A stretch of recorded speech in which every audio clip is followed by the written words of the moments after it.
a biblioteca crescia junto com o seminário.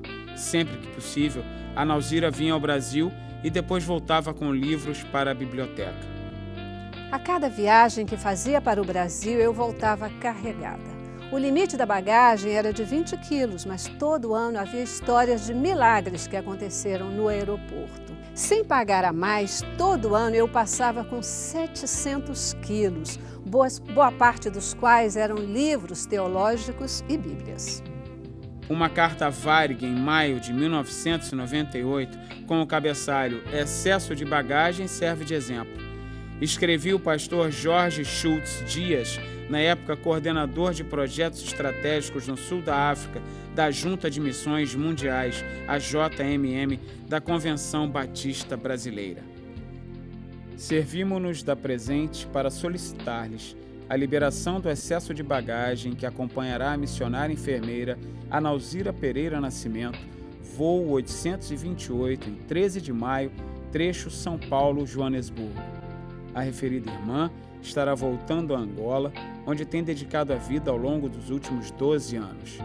De tempos em tempos, ela retorna ao Brasil, onde reúne donativos entre as igrejas batistas e retorna ao seu campo de trabalho. Até bem pouco tempo, nos valíamos do apoio de órgão da ONU, que mantinha pessoal em Angola e nos facilitavam o trânsito de donativos.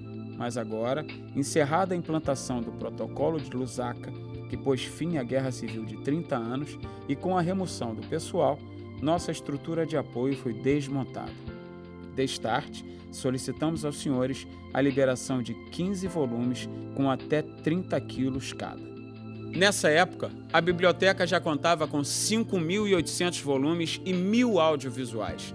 São mapas, histórias infantis, periódicos, corinhos, fantoches e outros recursos ilustrados que podem ser emprestados para as igrejas locais. Hoje, a biblioteca oferece mais de 9.000 volumes aos alunos. No começo, faltavam professores qualificados para o seminário. Desde o início, o seminário segue um sistema de módulos. É uma adaptação à realidade angolana e possibilita a existência de um corpo docente flutuante. Numa carta de maio de 1991, a Nauzira escreveu que em 10 meses lecionou 8 módulos de 40 horas cada. Tem sido muito desgastante, considerando que somos somente 3 professores de tempo integral, 2 pastores angolanos e eu. Isso sem contar as atividades administrativas, a organização da biblioteca e a participação da Junta de Educação Teológica. Além da escassez de professores, faltava quase tudo para o seminário.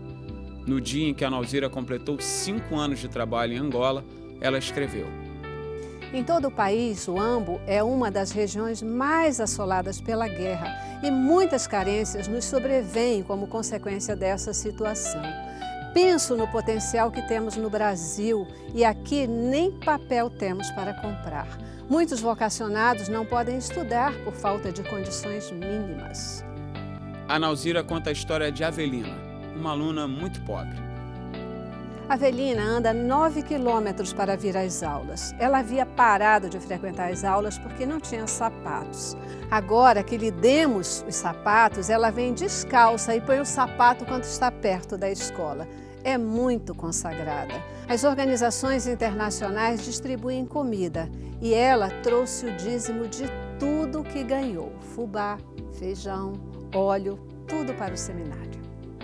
Enquanto alguns alunos caminhavam quilômetros para assistir às aulas, outros copiavam os livros à mão, pois não havia livros para comprar, nem que tivessem recursos para isso.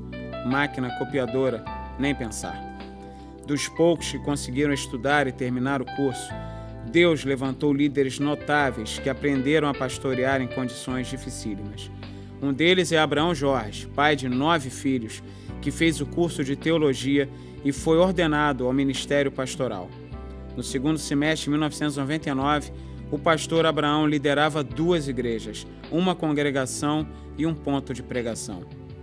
Uma dessas igrejas, a Igreja Batista Monte das Oliveiras do Ambo, foi organizada em 1994 com 36 membros, segundo as palavras de pastor Abraão, num clima de terror. 5 anos depois, com uma igreja de 60 membros, ele escreveu a Nauzira para dizer que a igreja não tinha meios com que sustentasse o pastor, nem para 2 refeições por mês. Ele explicou que, em consequência da guerra, apenas 2 ou 3 membros estavam com emprego. A outra igreja, que estava sob os cuidados de pastor Abraão, era mais antiga, mas nem por isso tinha mais recursos. Não conseguia sustentar o pastor, nem ajudar outros obreiros.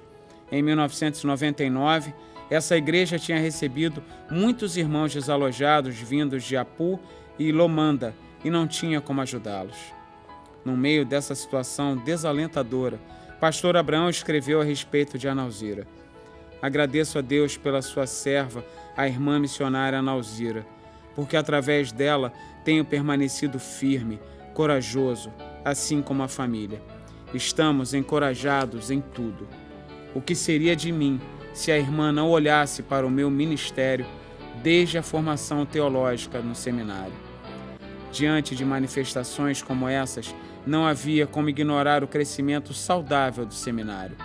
Portanto, a liderança angolana procurou a JMM para regularizar tudo e aceitar a Nauzira como missionária oficial.